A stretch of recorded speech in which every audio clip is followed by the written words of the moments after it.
Bismillahirrahmanirrahim. Assalamualaikum warahmatullahi wabarakatuh.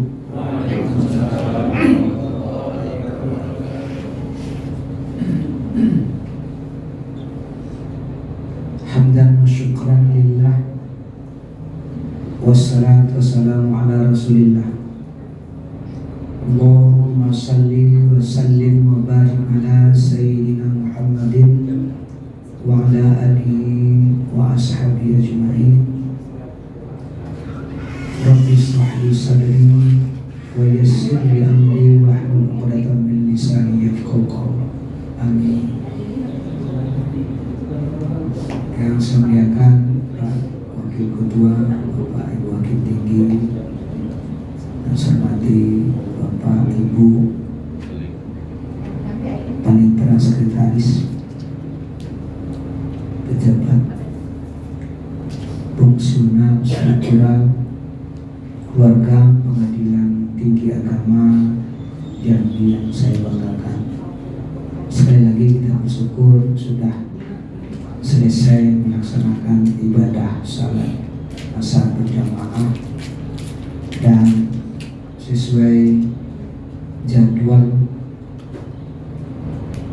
kegiatan kita dilanjutkan dengan sejenak kuntum. Pak kami kuntum apa? 7 menit? 7 menit 17. Oh 17, 70. Tergantung gue ya Pak. Kalau nanti nambah kue terpaksa 70 menit.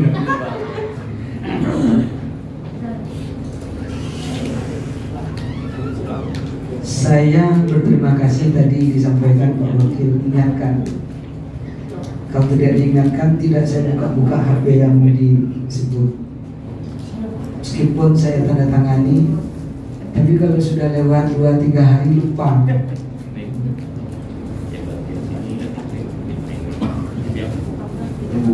Bapak Ibu, keluarga besar Pengadilan Tinggi Agama Jambi yang saya banggakan, kalau melihat siklus kehidupan kayaknya benar. Kalau gagal merumuskan siapa lawan, kita hancur. Kalau gagal merumuskan siapa kawan, mungkin tidak terlalu hancur, tapi kita gagal dalam kehidupan yang baik. Kalau kita gagal merumuskan visi misi tujuan hidup, maka setidaknya kehidupan kita sia-sia. Sore ini saya tidak akan membahas itu, karena untuk itu waktunya terpaksa 70 menit itu. Tapi saya kutip satu dari ayat surat Al-Isra yang menjelaskan siapa musuh kita. Ini yang paling standar, ini yang paling bagian bawah. Karena kalau ini juga gagal kita merumuskannya, maka kita gagal sama seperti gagalnya makhluk Allah yang lain. Kita lihat misalnya, coba lihat wawong. Kenal Pak wawong? Ada yang belum tahu wawong?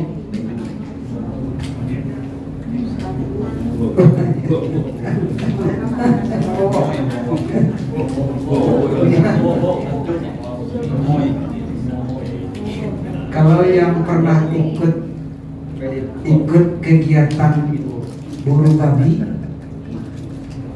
maka akan tahu, meskipun tidak saling kenal mereka, anjing tidak saling kenal, beda kampung, beda tuannya dan seterusnya, sepanjang babi itu masih lari, masih kelihatan hidup, tak akan pernah satu anjing dengan yang lain berkelahi. Betul atau tidak?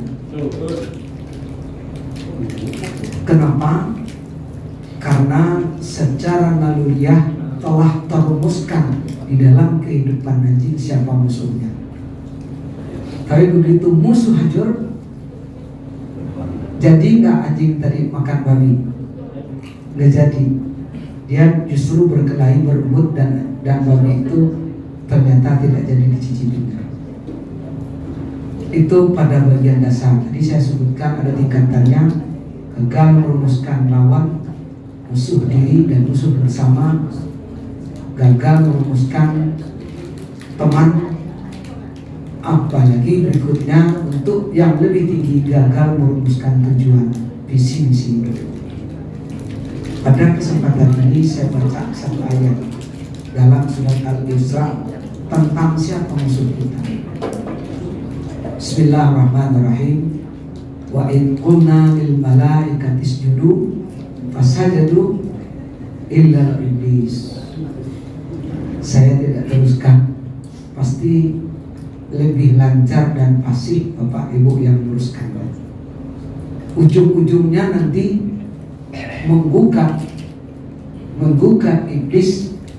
Kenapa diperintah sujud kepada Adam, padahal menurut dia Adam dicipta dari tanah api, sementara Adam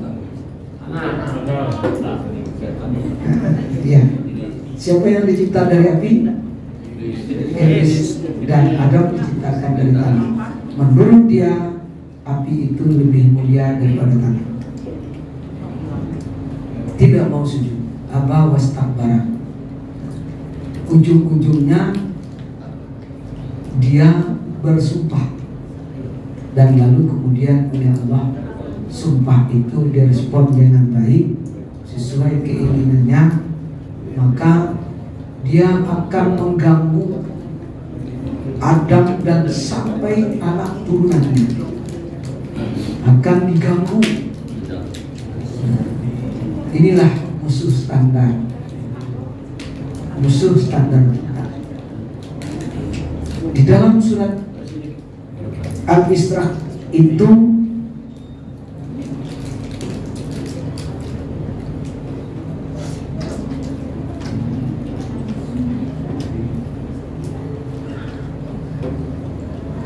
kita bisa cermati dengan baik.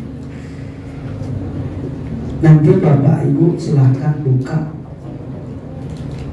ayat 64, kelanjutan dari ayat yang tadi kita sebutkan, kita bacakan.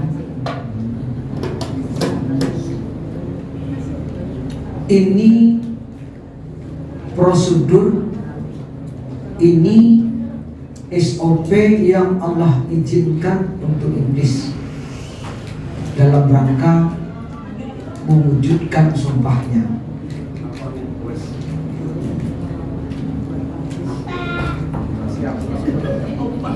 Silakan Bapak Ibu cicipi. Saya ada di depan dengan ini. Saya yakin masih ada sisa. Mari Bapak bawa dikit silakan. Pindah kemana? Pindahkan kemana?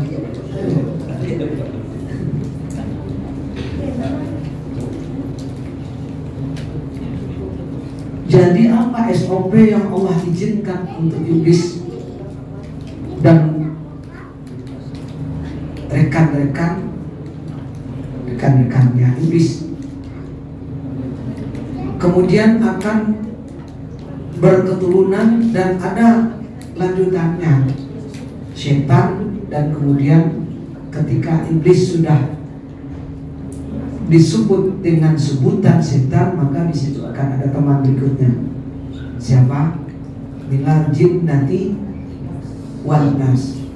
Jadi kalau sudah setan, maka akan ada setan itu dari unsur iblis, jin, dan ada setan itu dari unsur manusia. Jadi jangan heran kalau ada setan yang terlihat oleh mata. Wah, ini setan sekali gayanya. Tidak apa-apa, sudah betul. Itu berarti wanas, minal jinnati wan nas. Tinggal mendeteksinya dengan cara apa? Silahkan kita detek dengan prosedur standar. SOP yang Allah berikan ini adalah SOP standar. Banyak hadis yang lain menjelaskan seperti apa, bagaimana, dan seterusnya. Kerjanya iblis, kerjanya setan dalam rangka untuk membuat kita rusak, binasa, bahkan gagal harapan kehidupan yang baik di akhirat, dan bahkan di dunia pun bisa terjadi. Tapi yang standarnya apa? Yang standarnya adalah yang Allah sampaikan di dalam surat Al-Isra dalam di ayat 64 ini. Bunyinya apa? Wastaghfis man istata'ta minhum bisautik. Pertama itu silahkan kami izinkan kata Allah, susun SOP-nya. Pertama itu ganggu dengan bisautik, menggunakan gaya bahasa. Detek dalam kehidupan kita. Kalau nanti ada ucapan misalnya begini, kalau ke pedagang ada bahasa, gampang kita beruntung kalau timbangannya tidak diganggu sedikit. Itu menggunakan gaya bahasa ke pedagang. Kalau di kantor bahasanya, apalagi kita perkara apa-apalah, itu kan sudah memang begitu yang benar. Dan kalau yang benar tidak apa-apa. Jadi sambil menyelam minum air, dapat ikan ya, tangkap ikan. Kalau sekedar minum air masih kurang. Sambil menyelam tangkap ikan. Gaya bahasa seperti itu adalah SOP-nya iblis yang Allah izinkan sejak dari zaman Adam alaihissalam.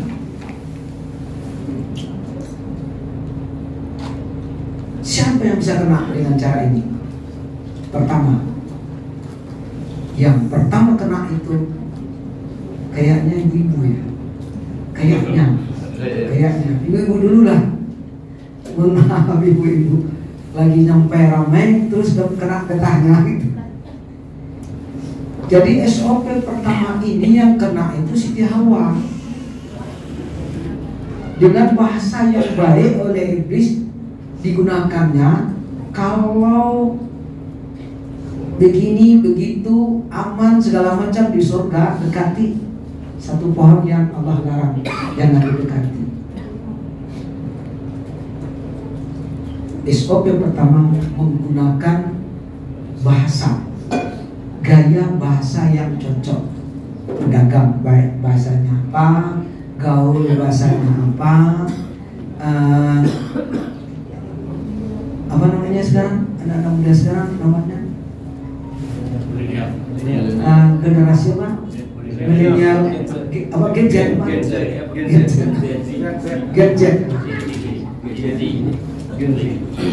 Jadi kalau anak-anak muda yang milenial sekarang mau diajak-ajak untuk beramai-ramai menggunakan gaya sagu, kalau di Padang terandai, tidak mau lagi kan? Maunya pakai gadget, ya bisa itu mengumpulkannya lebih mudah.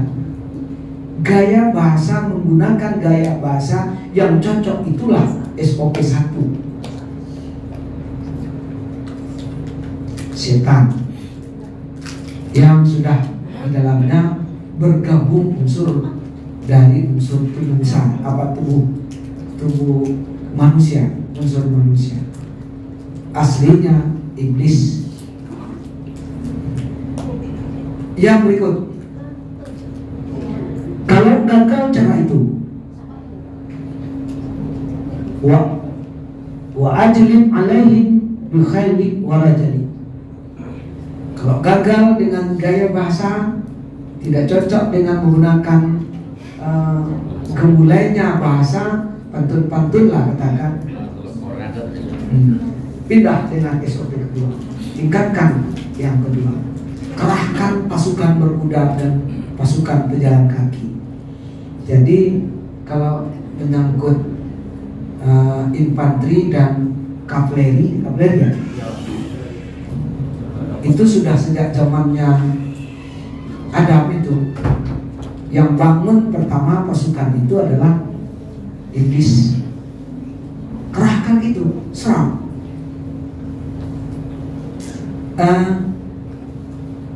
Apa ada hubungannya dengan ini atau tidak? Tapi faktanya begitu. Saya waktu masih usia remaja, pendidikan SMTP, SMTA, itu anak-anak pondok sering kemasukan.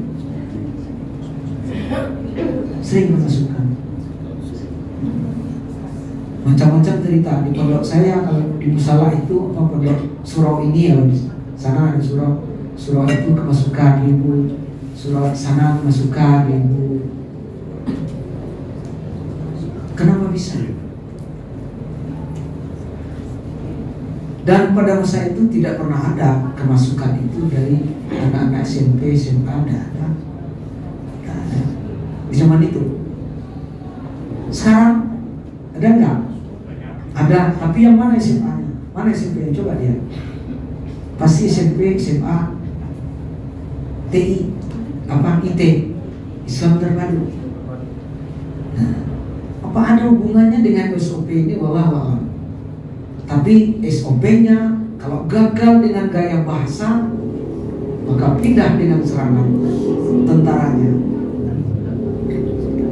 Gunakan SOP, tingkatkan menjadi SOP yang kedua. Serang menggunakan pasukan. Kalau cuma dengan gaya-gaya bahasa, rupanya nggak cocok lagi untuk anak pondok. Anak-anak SMA sekarang yang SMA-nya malah ada yang mengalahkan pondok. Ada SMA itu punya standar 10 juz baru bisa lolos. Ada sekarang. Kalau gitu mau dengan gemulainya bahasa nggak mempan. Nah, udah serang pakai pasukan. Itu yang kedua. Yang ketiga, wasyarikhum fil amwal wal aulad. Kalau masih gagal dengan serangan pasukan, karena rupanya anak-anak tadi atau orang yang mau sasaran lawan yang disasar nggak mempan lagi dengan pasukan, karena dia sudah tahu misalnya standar iblis itu kan tidak bisa dilihat mata. Banyak kok penjelasan tentang dia kalau menampakkan diri di mata manusia, maka justru kekuatannya hilang, justru malah lemah. Ya kalau ada yang sudah tahu begitu, malah orangnya tidak takut hantu. Kalau lihat hantu malah dipanggil sini, diperintahkan. Oh, tidak mungkin lagi pakai serangan pasukan. Itu sudah tidak mungkin menggunakan pasukan. Dia paham juga. Kenapa paham? Karena itu SOP-nya. Jadi kalau kita menggunakan cara-cara itu artinya mengadopsi SOP yang sejak zaman Adam sudah digunakan oleh iblis. Begitu serangan itu gagal, pindah, lempar anduk, naikkan bendera putih, ajak bersama-sama. Wasyarikhum, ajak kerjasama. Jadi dia mendekat, kerjasama. Tentang apa kerjasama? Di dalam Al-Quran di ayat ini disebutkan tentang dua hal. Pertama soal harta kekayaan, soal materi. Yang kedua soal keturunan. Jadi SOP ini Allah berikan berikut dengan segala konsekuensi, sehingga ketika melibatkan iblis, orang benar-benar akan bisa kaya. Ketika dengan melibatkan setan, orang yang tidak punya keturunan benar-benar bisa mendapatkan keturunan. karena Allah yang izinkan melalui SOP ini. Jadi tidak heran. Hanya masalahnya, maukah berserikat dengan itu atau tetap akan menganggap bahwa itu bagian dari musuh yang tidak mungkin kita jadikan sahabat.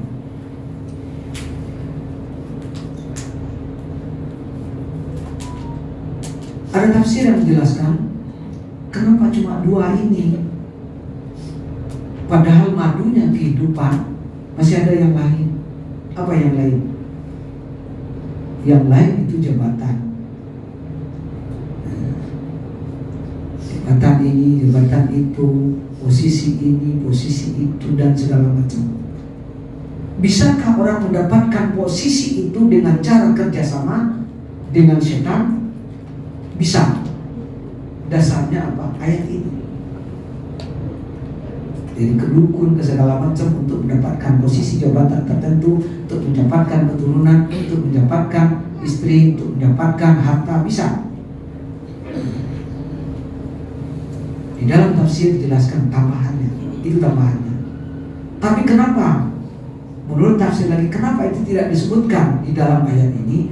Karena itu tidak berlaku sepanjang masa. Saya hanya mendengar cerita dari orang-orang tua-tua. Kebetulan kampung saya jauh dalam dusun. Pak Kamil jauh dalam.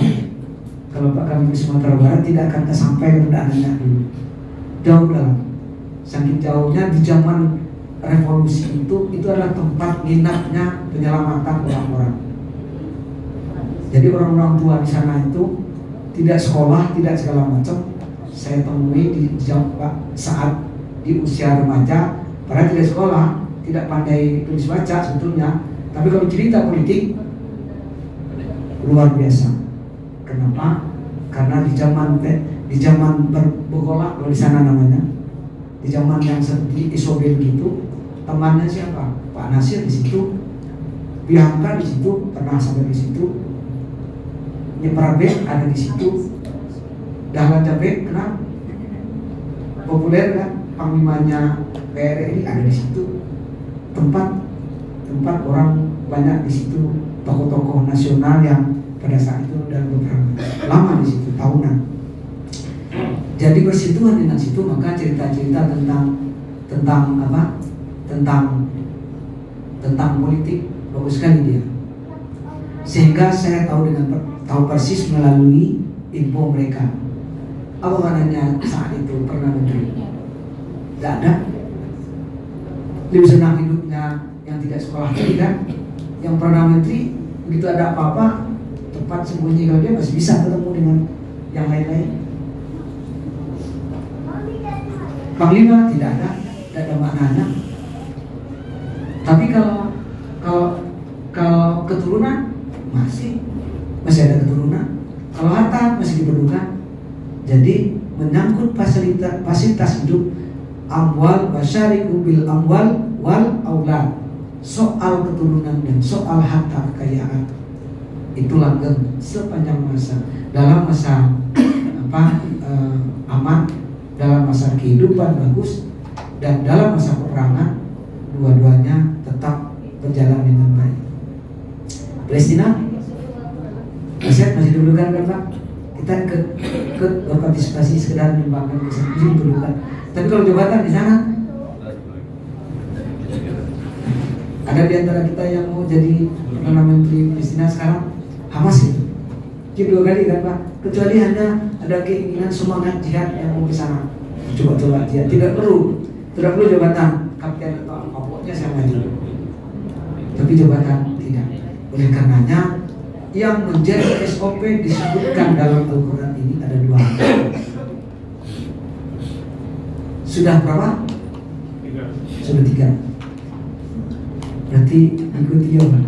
Saya khawatir pengaruh ini tadi tidak ada. Berikutnya apa lagi? Yang 4 ya.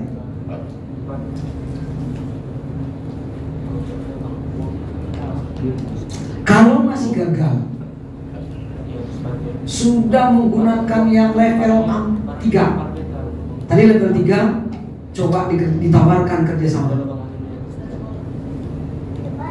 Ternyata Adam dengan level yang ketiga nggak bisa juga. Tawarkan harta di surga, apa harta yang ditawarkan? Ditawarkan mau berketurunan, istrinya sudah dapat, ada Siti Hawa di sana. Apalagi mau langsung serang, malah dia dibuat.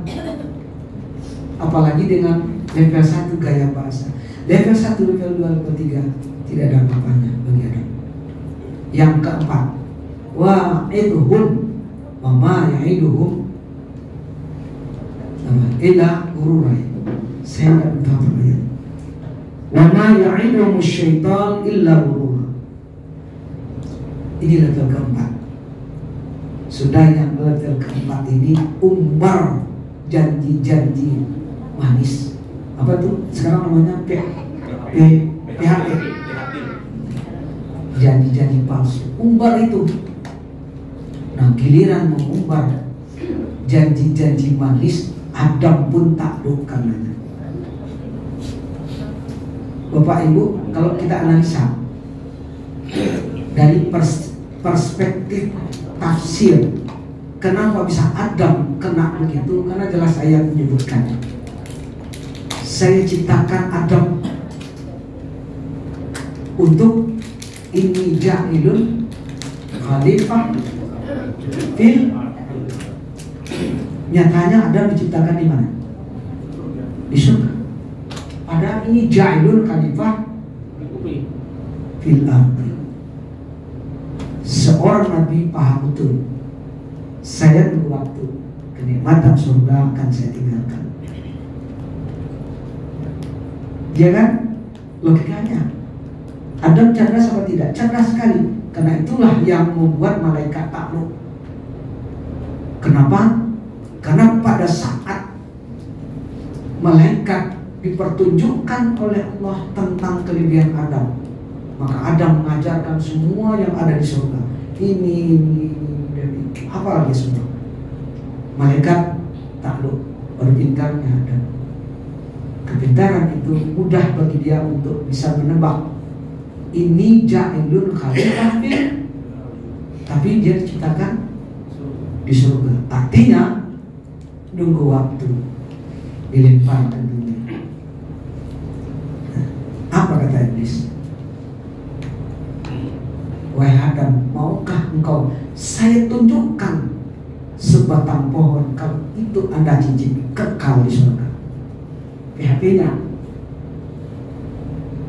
dikawal oleh Siti Hawa yang ikut membantu. Adam terlihat, oh iya ya, kalau begitu inilah mungkin Allah larang saya mendekati itu. Karena kalau saya dekati, saya makan, saya nggak bisa lagi dilempar ke bumi. Nah, saya ini mau dikirim ke bumi. Karena mau dikirim, nggak boleh itu. Lupa bahwa sesungguhnya mendekat, dan itulah awal musibah itu muncul, dan kemudian fil ardi itu terrealisasi. Permainan kata dalam bentuk PHP. Betul PHP itu? Oh, memberi harapan palsu. Palsu benar harapannya. Padahal sunatullah. Sampai saat ini kejadian demi kejadian ada momentumnya. Yang tanpa momentum itu ada 1-2 kejadian yang sifatnya mukjizat, yang sifatnya luar biasa, yang normal itu ada momentumnya. Siapa menanam, itulah yang menuai. Ditanam padi, yang tumbuh padi. Kalau toh ilalang tumbuh, maka itu ilalang mengikuti tumbuhnya padi. Sunatullah itu hukum Allah. Oleh karenanya Adam itu tidak akan pernah dilemparkan ke bumi tanpa ada momentumnya. Dan Allah sudah buat momentum sebatang pohon. Tapi tidak mungkin Allah kamu makan itu, setelah itu kamu saya hukum. Tapi setan sebagai pasangannya, ada baik dan ada buruk, ada nabi, ada lawannya. Sehingga tidak heran di mana ada Muhammad, di situ ada Abu Jahal. Benar tak? Jadi kalau kesulitan mencari kebaikan di satu tempat, cari saja keburukan yang paling tinggi di situ. Pasti di dekatnya ada. Karena itulah sunatullah. Bahkan sampai ke akhirat nanti pun juga akan berdampingan, meskipun jaraknya jelas, tidak lagi seperti air dan minyak menyatu pada satu tempat, tetapi garisnya kelihatan. Surga dan neraka memang betul-betul terpisah, tapi tetap ada dua, masih ada. Bapak Ibu yang saya muliakan, 17 menit sudah lebih kan? 70 kan tidak perlu sampai, ada tambahannya. Baik Bapak Ibu, 4 SOP yang digunakan, SOP inilah yang kemudian ada turunannya. Ada turunannya. Berbagai hadis bisa dilacak, kita temukan cara setan beroperasi dalam kehidupan, tetapi tidak akan keluar dengan SOP standar. Inilah standarnya. Meskipun dalam kajian-kajian menyebutkan setan itu tidak punya otak, dia hanya punya nafsu.